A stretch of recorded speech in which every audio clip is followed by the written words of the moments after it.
Please channel को subscribe करें, like करें एंड बेल आइकन को दबाना ना भूलें।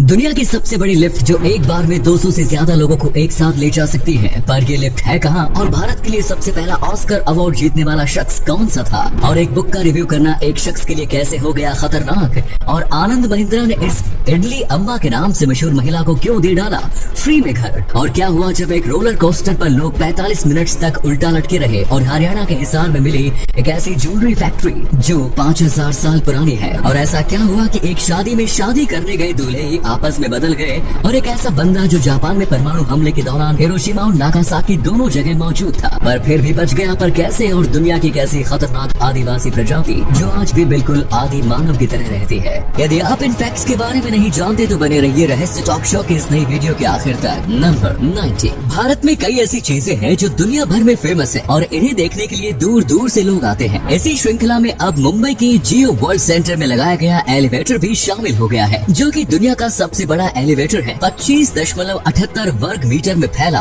ये रिकॉर्ड तोड़ने वाली लिफ्ट मुंबई के एक छोटे से फ्लैट जितनी बड़ी है। इस लिफ्ट की विशालता का अंदाजा आप इस बात से लगा सकते हैं कि ये एक साथ 200 लोगों को ले जा सकती है। फिनिश कंपनी कोने द्वारा निर्मित 16 टन वजनी इस लिफ्ट को लोगों की सुरक्षा को ध्यान में रखकर तैयार किया गया है। इसलिए अगर आप भी इस लिफ्ट के मजे लेना चाहते हैं तो आज ही मुंबई जाने के लिए अपना बैग पैक कर लीजिए। नंबर 80। दोस्तों, आज आपको ऐसे अनेक शहर मिल जाएंगे जिनकी तेजी से बढ़ती हुई जनसंख्या आज उनके देश के लिए एक समस्या बन गई है। लेकिन दोस्तों, अगर मैं आपसे पूछूं कि क्या आपको पता है कि 1 मिलियन की आबादी तक पहुंचने वाला दुनिया का पहला शहर कौन सा है, तो शायद आप में से बहुत से लोगों को ये नहीं पता होगा। तो हम आपको बता दें, 1 मिलियन लोगों की आबादी तक पहुंचने वाला दुनिया का पहला शहर है रोम। रोम की आबादी 133 बीसी में ही 1 मिलियन के आंकड़े को पार कर गई थी। नंबर 70। दोस्तों, ये जो तस्वीर आप देख रहे हैं ये साल 1918 की, ये वही दौर था जब फर्स्ट वर्ल्ड वॉर की समाप्ति हुई थी। इस युद्ध में लाखों इंसानों के साथ ही हजारों जानवरों की भी जाने गई। युद्ध समाप्त होने के बाद अमेरिकी सेना ने अनोखे अंदाज में युद्ध में मारे गए घोड़ों को श्रद्धांजलि दी। घोड़ों को श्रद्धांजलि देने के लिए सैनिकों ने घोड़े के सिर की आकृति बनाई थी। जानवर को श्रद्धांजलि देने के इस कदम की पूरी दुनिया में तारीफ हुई थी। इसी कमाल के फैक्ट पर प्लीज वीडियो को लाइक कर दीजिए। नंबर 60।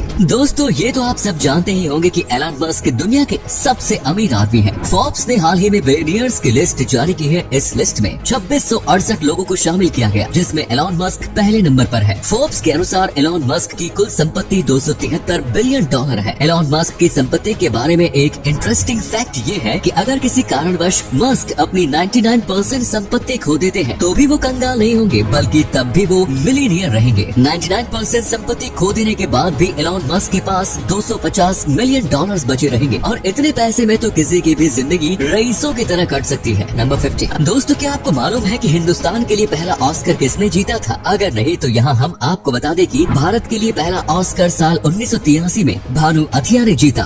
उन्हें ये अवार्ड फिल्म गांधी में कॉस्ट्यूम डिजाइन के लिए मिला। भानु अथिया बॉलीवुड की मोस्ट आइकॉनिक कॉस्ट्यूम डिजाइनर हुआ करती थी। ऑस्कर अवार्ड्स के साथ ही उन्होंने कई नेशनल अवार्ड्स भी जीते हैं। अब दोस्तों, आपके लिए एक पहेली है, इस तस्वीर को ध्यान से देखिए और पहचानिए कि ये तस्वीर किस हीरोइन की। नंबर 40। महिंद्रा ग्रुप के चेयरमैन आनंद महिंद्रा अपने परोपकारी कार्यों के लिए जाने जाते हैं। इस बार मदर्स डे पर उन्होंने मदद की एक और मिसाल पेश कर लोगों का दिल जीत लिया। महिंद्रा ने इस बार इडली अम्मा के नाम से मशहूर 80 वर्षीय बुजुर्ग महिला कमला थल की मदद कर अपना वादा पूरा किया। आनंद महिंद्रा ने मदर्स डे पर इडली अम्मा को घर गिफ्ट किया है। आपको बता दें कि कमला थल रोज सूर्योदय से पहले उठकर 1000 इडली बनाती है और सिर्फ ₹1 प्रति प्लेट में उसे बेचती है। इनका उद्देश्य मुनाफा कमाना नहीं बल्कि मानवता की सेवा करना है। दोस्तों, इडली अम्मा के इस जज्बे के लिए इस वीडियो पर एक लाइक तो बनता है। इसी अमेजिंग फैक्ट पर प्लीज दोस्तों इस चैनल को सब्सक्राइब करके इस घंटी को जरा दबा दीजिए। नंबर 30। दोस्तों, अगर आपको कहा जाए कि कोई शब्द जोर से बोले तो आप कितनी तेज बोल पाएंगे? शायद इतना कि आपकी आवाज गले के कुछ मकान आगे तक पहुंच जाए। लेकिन जिस महिला के नाम पर सबसे तेज आवाज निकालने का रिकॉर्ड है, उनकी आवाज के बारे में जानकर आप सब हैरान रह जाएंगे। दरअसल आयरलैंड के रहने वाले अनालिजा फ्लानागन नाम के इस टीचर के नाम ये रिकॉर्ड है। खास बात ये है कि टीचर ने ये रिकॉर्ड भी क्लास के अंदर ही बनाया था। एनालिजा ने 121.7 डेसिबल्स पर क्विट शब्द चिल्लाया था। शांत करने के लिए इन्होंने इतना जोर से शोर मचाया कि वर्ल्ड रिकॉर्ड बन गया और इनका नाम गिनीज बुक ऑफ रिकॉर्ड्स में भी शामिल है। नंबर 12, रोलर कोस्टर का आनंद शायद ही कोई होगा जो नहीं लेना चाहता, लेकिन क्या हो अगर आप राइड का आनंद ले रहे हैं और बीच में किसी कारणवश राइड रुक जाए। ऐसा ही मामला यूएस अम्यूजमेंट पार्क में सामने आ चुका है, जिसमें अचानक राइड के रुक जाने से 45 मिनट से ज्यादा समय तक लोग उल्टा लटके रहे। दरअसल इलेक्ट्रॉनिक सिस्टम में गड़बड़ी के कारण ऐसा हुआ। इस गड़बड़ी के कारण रोलर कोस्टर ठीक उसी समय रुक गया जब लोग इसके ऊपर उल्टा लटक रहे थे। इस घटना के बाद लोगों की जान हलक में आ गई। 45 मिनट तक ऐसे ही लटकने के बाद सभी लोगों को सुरक्षित बचा लिया गया। नंबर 11, दोस्तों पुरातत्व विभाग ने हिसार के राखी गढ़ी में 5000 साल पुराने एक शहर की खोज की। हाल ही में यहाँ की गई खुदाई में ज्वेलरी बनाने वाली एक फैक्ट्री भी मिली है। इसके अलावा 2 महिलाओं के कंकाल भी, जिनके पास से चूड़ियाँ, तांबे का आईना, बिखरे हुए टूटे बर्तन। जब एक कंकाल का डीएनए टेस्ट किया गया तो इससे साबित हुआ कि वो मूल रूप से भारतीय थी। इस शहर की खोज ने ये दिखा दिया कि हजारों साल पहले भी भारतीय सभ्यता कितनी विकसित हुआ करती थी। नंबर 10, दोस्तों ज्यादातर कंपनियों में छुट्टी को लेकर मारामारी रहती है, लेकिन अगर कोई आपसे कहे कि दुनिया में एक कंपनी ऐसी भी है जो अपने कर्मचारियों को अनलिमिटेड छुट्टियां दे रही है, तो आपका रिएक्शन क्या होगा?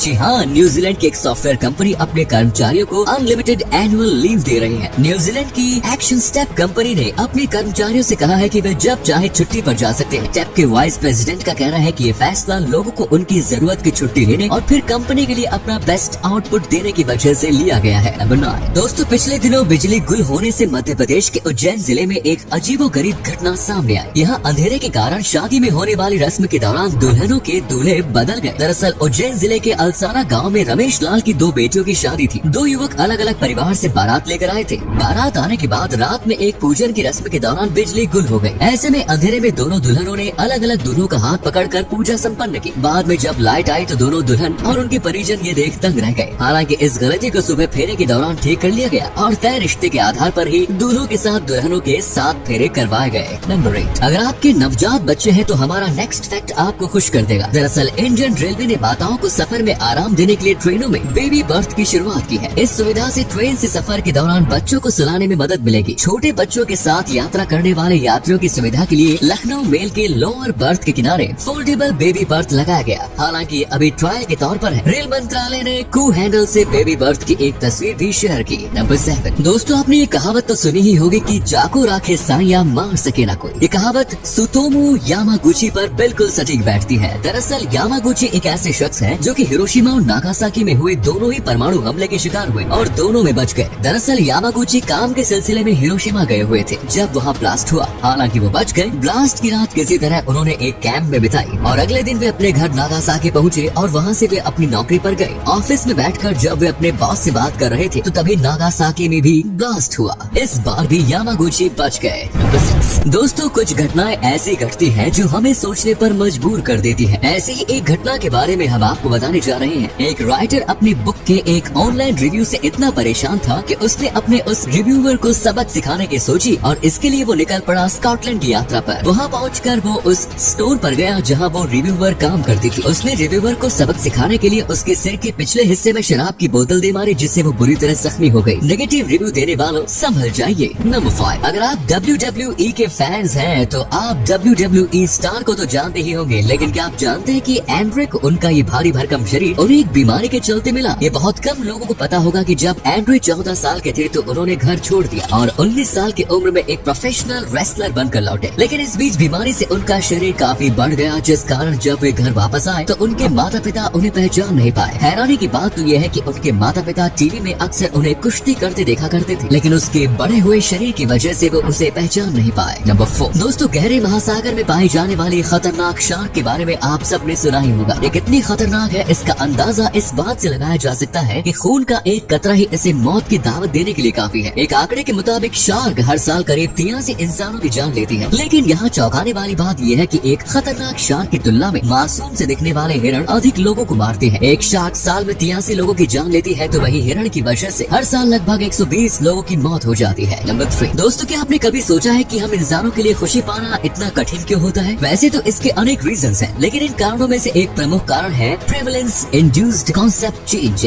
जिसके मुताबिक जब हमारे जीवन में बैड एक्सपीरियंसेस कम होने लगते हैं तो हमारा जीवन पहले से बेहतर होने लगता है। तो उस वक्त हमारा माइंड ऑटोमेटिकली कम बुरे अनुभवों को पहले से भी बदतर समझने लगता है, जिस वजह से हम खुश नहीं हो पाते। नंबर 2, दोस्तों क्या आप जानते हैं कि दुनिया में पानी पानी के अंदर भी एक हॉकी खेली जाती है। इस हॉकी को अंडर वाटर हॉकी कहते हैं। पानी के अंदर खेली जाने वाले इस अंडर वाटर हॉकी की शुरुआत 50 के दशक में ब्रिटिश नेवी ने अपने डाइवर्स की फिटनेस को बरकरार रखने के लिए की थी। ब्रिटिश नेवी से शुरू हुई अंडर वाटर हॉकी बाद में इतनी ज्यादा फेमस हो गई कि कुछ ही सालों के अंदर इसे दुनिया भर के 20 देशों में प्रोफेशनल तरीके से खेला जाने लगा। आपकी जानकारी के लिए बता दें कि ये अंडर वाटर हॉकी को 10 प्लेयर्स की टीम 20 मीटर लंबे और 14 मीटर चौड़े स्विमिंग पूल में खेला जाता है। नंबर 1, आपने बड़ों को कहते हुए सुना होगा या अपने स्कूल के इतिहास के किताबों में पढ़ा भी होगा कि हमारे पूर्वज आदि मानव थे। वो शिकार कर अपना पेट भरते थे और जंगलों में रहा करते थे। लेकिन समय के साथ सब कुछ बदल गया। समय बीतने के साथ लोगों में बदलाव हुआ, लेकिन हड़जा जनजाति आज भी अपनी 10,000 साल पुरानी परंपरा को सुरक्षित रखे हुए है। इस जनजाति के करीब 1300 लोग अपनी बाकी सदस्यों के साथ अफ्रीका में रहते हैं और ये दुनिया की अंतिम शिकारी जनजाति मानी जाती है। ये जनजाति इयासी घाटी के आसपास की पहाड़ियों में रहती है। समय बदलने के साथ साथ इन्होंने अपनी परंपरा को सुरक्षित रखा हुआ है। न तो ये किसी जानवर को पालते हैं और न ही अपना खाना स्वयं पकाते हैं। इनका रहना, वेशभूषा एवं शिकार करने जैसे कार्य सभी पारंपरिक तरीके के लिए है। ये शिकार करने के लिए अपने हाथों से बनाए गए हथियारों का ही प्रयोग करते हैं। इन्होंने समय के साथ खुद को नहीं बदला और आज भी आदि मानव का जीवन जी रहे हैं। तो ये थे कुछ अमेजिंग फैक्ट्स। वीडियो को शेयर जरूर करें दोस्तों, ताकि आपके दोस्त और जानने वाले भी जान सके कि आप कितने नॉलेजेबल वीडियोस देखते हैं। धन्यवाद।